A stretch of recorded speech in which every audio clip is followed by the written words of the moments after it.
Imagine a nation of over 20 million people facing the most severe security crisis in its modern history. The borders are under immense pressure. Armed groups are advancing rapidly across multiple regions, and the very survival of the sovereign state is hanging by a thread. In a desperate bid to mount a comprehensive defense, the national leadership opens the doors to the central military armories.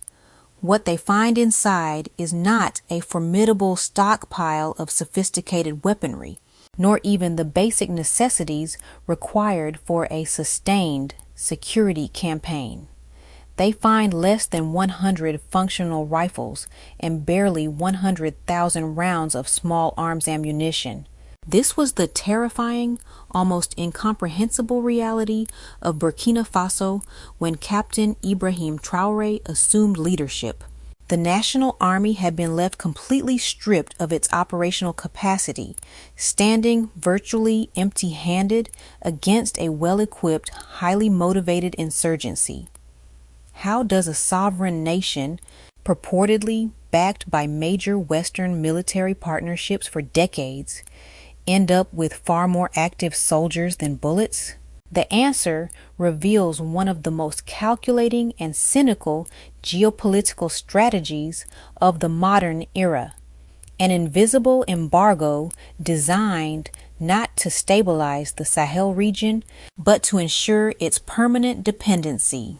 For years, foreign military contingents, primarily consisting of French and American forces, maintained a heavy operational presence on Burkinabe soil. Their stated public mission was security assistance, counterinsurgency, and the stabilization of the region.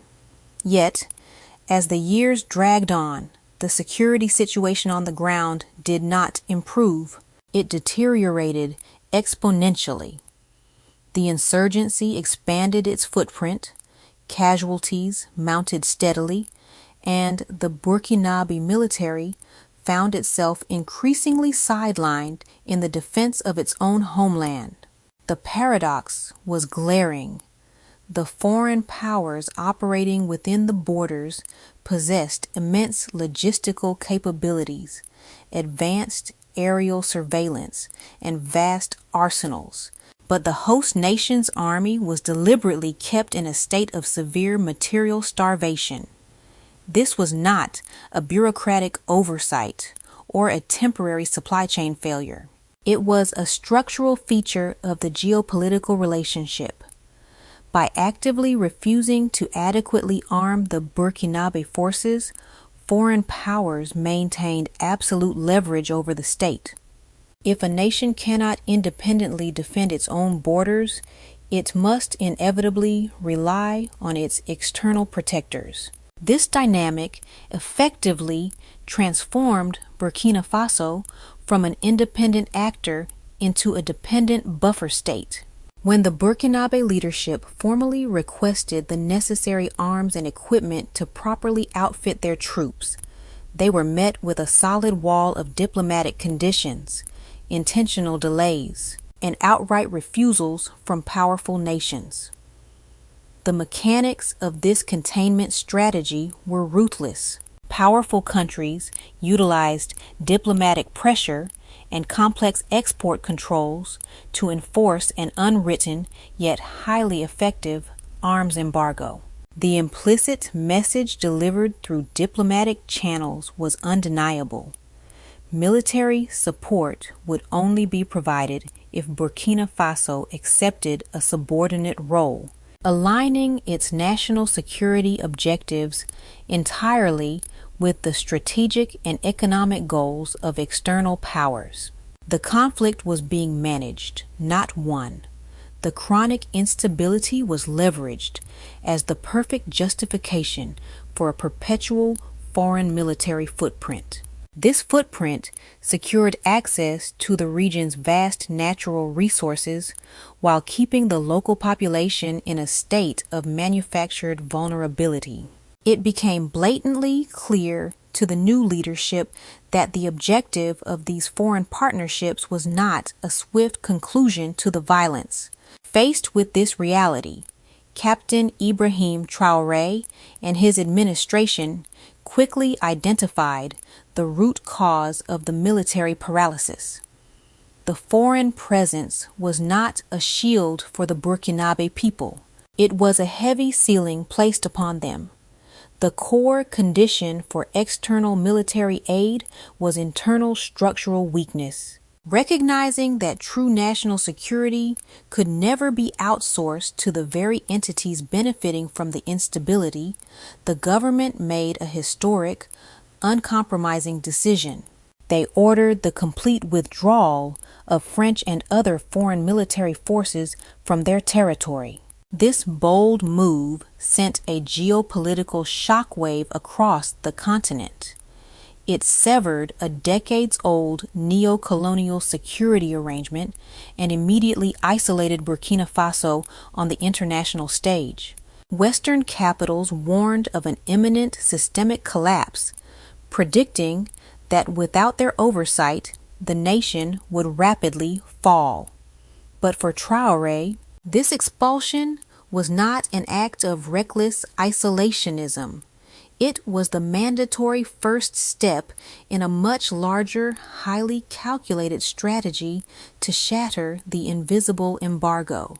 To build a truly sovereign defense architecture, they first had to clear the ground of those actively suppressing its development. The board was completely reset, and Burkina Faso stood alone. But for the first time in a generation, the nation stood on its own 2 feet, ready to execute a breakthrough defense plan that the international community never saw coming.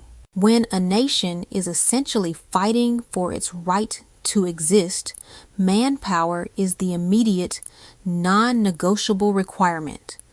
To mount a credible defense across vast, porous borders, the Burkinabe administration initiated an unprecedented national mobilization.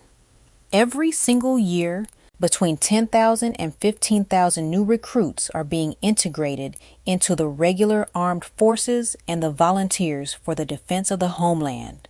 This is a staggering rate of expansion for a country operating under extreme economic constraints, but throwing brave individuals at a complex front line without proper gear is not a strategy. It is a rapid path to demographic catastrophe. The immediate crisis facing the leadership was not a lack of national courage, but that catastrophic, engineered deficit of hardware. The traditional global arms market, dominated by historic partners and heavily regulated by geopolitical gatekeepers, was effectively locked. Purchasing weapons through these established channels often came with invisible strings. Restrictive end-user agreements and political conditions that dictated exactly how and where the equipment could be deployed, effectively handing tactical veto power to foreign capitals. To break this invisible embargo, the national leadership had to fundamentally rewrite its procurement playbook. Instead of navigating the diplomatic labyrinths of its former security partners, Burkina Faso executed a rapid geopolitical pivot. The government sought out non-traditional state actors and independent defense suppliers who viewed arms transfers as purely transactional rather than mechanisms for ideological leverage. This maneuver allowed the military to execute the first critical phase of its emergency plan, arming the infantry. The focus was singular and urgent. Ensure that every single individual deployed to a combat zone was issued a functional weapon. It was an arduous logistical climb, navigating complex international financial barriers aimed at isolating the state. Yet, the supply lines opened. First came the basic small arms, shattering the artificial scarcity. Then, as the mobilization stabilized, the military entered its second phase, securing the heavy support equipment, mechanized units, and aerial assets necessary to provide structural backing to the ground forces. However, hardware alone does not resolve a protracted security crisis.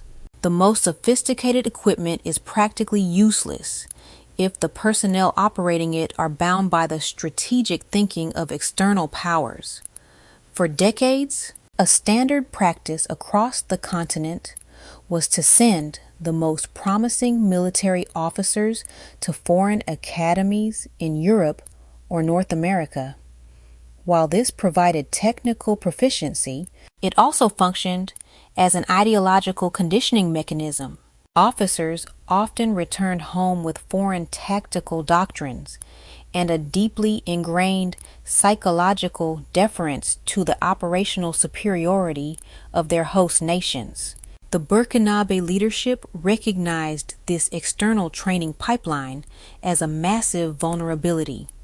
An army educated by outside forces can be easily infiltrated, its leadership manipulated, and its tactical decisions paralyzed by divided loyalties. The solution was the immediate localization of military education. Burkina Faso established its own higher military academies, strictly mandating that tactical, strategic, and ideological training take place entirely within its own borders. The doctrine being taught in these newly established domestic institutions is fundamentally different from the imported manuals of the past. It is rooted entirely in local field experience, specifically adapted to the highly asymmetric and fluid nature of the Sahelian theater. The instruction goes far beyond marksmanship and logistics. It focuses heavily on the psychological conditioning of the armed forces. The troops are educated on the broader economic and geopolitical motives driving the regional instability. They are taught to view the conflict not merely as a localized security threat, but as a broader war over resource extraction and national sovereignty. To ensure absolute operational integrity, the leadership implemented a doctrine of uncompromising accountability. Unit commanders who fail to meet their operational mandates are immediately relieved of their duties and face strict prosecution. This ensures the armed forces operate with surgical discipline, answering only to the state. Yet, the most ambitious and defining element of Captain Traoré's strategy is not what the military is buying, but what the nation is preparing to build. As new equipment continues to arrive and the ranks swell, the administration has quietly activated the third and most revolutionary phase of its defense architecture, the creation of a domestic defense industry. The long-term vision is a permanent structural decoupling from the global arms market. A nation fighting for its survival cannot afford the chronic vulnerabilities of international supply chains, where a single diplomatic dispute can instantly halt the delivery of crucial ammunition. By pooling domestic intellectual capital, securing local resources, and reallocating state funds, the government is laying the concrete groundwork for sovereign manufacturing capabilities. The objective is clear and uncompromising. In the near future, the security forces patrolling the borders will not be carrying weapons imported across oceans. They will be armed with hardware engineered, tested, and manufactured entirely on Burkinabe soil. Establishing a functional defense industry in the Sahel is far more than a military upgrade. It is the ultimate declaration of independence, designed to permanently neutralize the threat of any future embargo. To understand the true weight of this geopolitical maneuvering, One must look beyond the diplomatic corridors and imagine the reality on the front lines. Consider the collective memory of the local defense volunteers, the everyday citizens who stood in the breach when the national security architecture fractured. To grasp the human cost of the invisible arms embargo, let us look through the lens of a composite figure representing thousands of these frontline defenders. We will call him Seydou, a volunteer deployed to the arid, unforgiving expanses of the northern frontier. A few years ago, the operational reality for someone like Seydou was defined by a profound, agonizing sense of abandonment.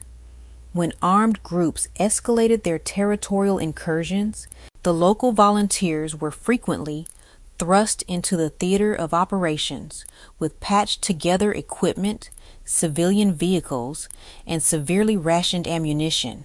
The strategic instructions from the capital were to hold the line at all costs, yet the material support required to execute those orders was practically non-existent. It is a uniquely devastating psychological burden to stand in defense of your home province, watching heavily armored foreign military convoys pass by in the distance, entirely secure in their fortified outposts, while your own unit is forced to count every single bullet before a night patrol. The despair on the ground during those years did not stem primarily from the tactical capability of the opposing forces. It stemmed from the crushing realization that the international security apparatus, purportedly operating in the region to restore stability, was effectively withholding the very tools the local forces needed to survive. The invisible embargo was not some abstract diplomatic policy debated in a distant foreign ministry. For the volunteers in the Sahel, it was the empty magazine in their hands. It was the devastating sight of neighboring units being overrun simply because they lacked the covering fire that foreign partners refused to supply. The volunteers were caught in a deliberate trap, forced to rely on a global system that demanded their compliance while quietly betting on their failure. Now shift that perspective to the current operational climate under the new defense mobilization. The structural overhaul of the national procurement network is no longer just a talking point for government officials. It is directly visible at the tactical level. For a frontline defender standing watch today, the psychological landscape has fundamentally transformed.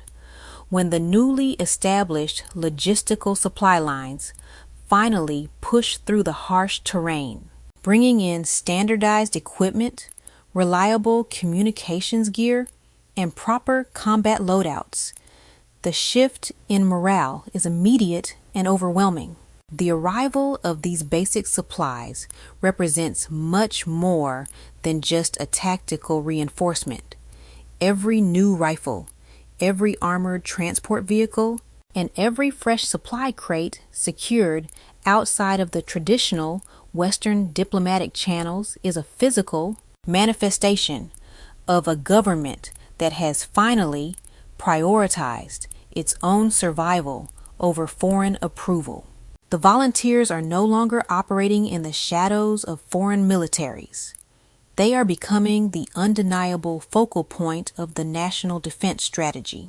The anxiety of facing a well-equipped adversary empty-handed is being rapidly replaced by the confidence of a modernized, state-backed security force. But the true turning point for the morale of the ground forces lies in the ambitious future trajectory of this defense plan. Imagine the profound impact on a volunteer when they are informed that the next generation of their equipment will not require complex negotiations with a distant Western capital.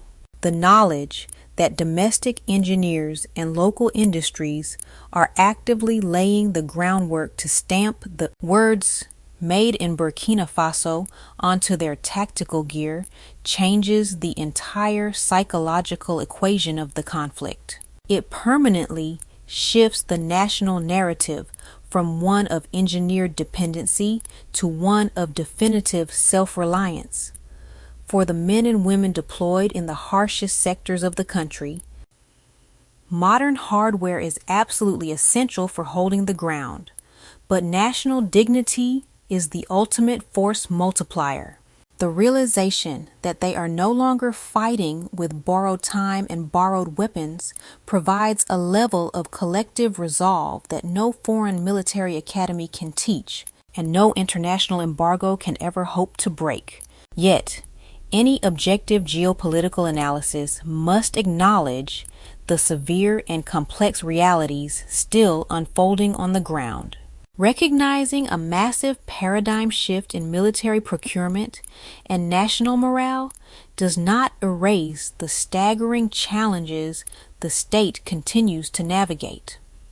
The security crisis is far from resolved. In fact, as Burkina Faso accelerates its military autonomy, the pressure has actively intensified. Non-state armed groups operating across the region have aggressively expanded their ranks and adapted their tactics. The transition from a state of total military dependency to complete sovereign defense is a grueling, resource-intensive process that carries heavy risks and undeniable human costs. The reality is that attempting to build an entirely new defense architecture while actively defending multiple volatile frontiers is an incredibly precarious balancing act, and the administration is operating with virtually zero margin for error. Broaden the lens to the regional chessboard, and the magnitude of Captain Traoré's challenge becomes starkly visible. The foreign military contingents that were ordered to leave Burkina Faso and the wider Sahel did not simply withdraw and return home. They strategically repositioned. A rapid and highly visible militarization is currently taking place along the immediate borders of the Alliance of Sahel states. New foreign military outposts, intelligence hubs, and strategic defense agreements are being swiftly established in neighboring coastal nations. From a macro strategic perspective, the AES, comprising Burkina Faso, Mali, and Niger, is effectively being encircled. This is a textbook containment strategy. By fortifying the perimeter with foreign assets and allied administrations, external powers are maintaining a persistent, overarching pressure on the newly unified Sahelian bloc. The unstated geopolitical objective is to severely strain the economic, logistical, and military resources of these newly independent nations. The calculation is that intense, sustained external pressure combined with internal security challenges will eventually trigger a systemic collapse, thereby proving that African nations cannot independently secure their own territories. The leadership in Ouagadougou is acutely aware of this strategic siege, and they understand the unforgiving historical precedent of their actions. The African continent is deeply scarred by the memories of visionary leaders who attempted to fundamentally alter the neo-colonial balance of power. Historical figures who pushed for total resource control and absolute military sovereignty were systematically undermined, economically isolated, and ultimately neutralized, most frequently through internal subversion engineered by foreign intelligence apparatuses. This haunting historical context explains the uncompromising, iron discipline currently being enforced within the Burkinabe state and military apparatus. The administration operates under the rigid assumption that infiltration, espionage, and internal destabilization are constant active threats. When military personnel or unit commanders are immediately dismissed and prosecuted for operational failures, it is not a matter of standard administrative procedure. It is a critical survival mechanism designed to ensure absolute ideological and tactical alignment across the entire security spectrum. There is a deeply ingrained understanding at the highest levels of government that any hesitation, any diplomatic compromise regarding national security, or any reliance on external actors who actively wish to see the administration fail will result in immediate systemic ruin. For Burkina Faso, the Breakthrough Defense Plan is ultimately not just about securing new supply lines or manufacturing domestic ammunition. It is about engineering a sovereign state architecture resilient enough to withstand a coordinated, multi-front geopolitical siege and proving that the destiny of the continent belongs entirely to those who defend it. The empty armory that once symbolized the manufactured vulnerability of Burkina Faso is steadily becoming a relic of the past. Captain Ibrahim Traoré's Breakthrough Defense Plan has fundamentally altered the geopolitical calculus of the Sahel. By systematically dismantling the invisible arms embargo, expelling foreign military forces that maintain the status quo, and laying the concrete groundwork for a sovereign defense industry, the nation is actively rewriting the rules of its own survival. This is no longer just a reactionary military campaign to secure borders. It is a profound structural transformation aimed at securing absolute national independence. The road ahead remains undeniably fraught with immense geopolitical pressure, economic hurdles, and relentless security challenges. The encirclement strategy deployed by external powers ensures that the alliance of Sahel states will face intense scrutiny and sustained opposition in the coming years. However, the psychological and strategic shift that has already occurred on the ground is irreversible. A military that once had to ask permission from foreign capitals to secure the necessary equipment to defend its own citizens is now actively preparing to manufacture its own firepower.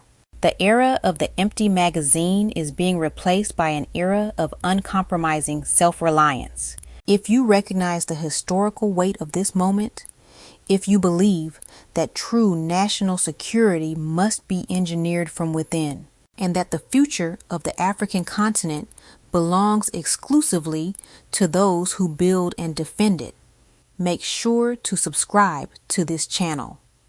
Joining our community ensures you will not miss our ongoing, independent coverage of these monumental geopolitical shifts as they continue to unfold across the global South. To our extended global diaspora and to every viewer around the world, seeking the reality beneath the surface of mainstream narratives. Thank you for your time and your critical mind. Stay safe, stay vigilant, and peace be upon you all.